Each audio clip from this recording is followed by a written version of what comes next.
la doona yayo qoonki buu helaayo ayo weedeyoba yadaba wajigumuuna nagu deeqyoba ayo weedeyoba ayo weedeyoba kunoqo wale haween waa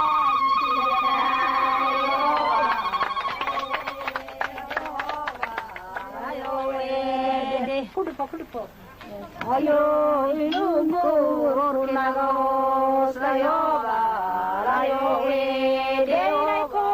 qalmaysiyo inay kugu qasaaro sayoba ayo ayo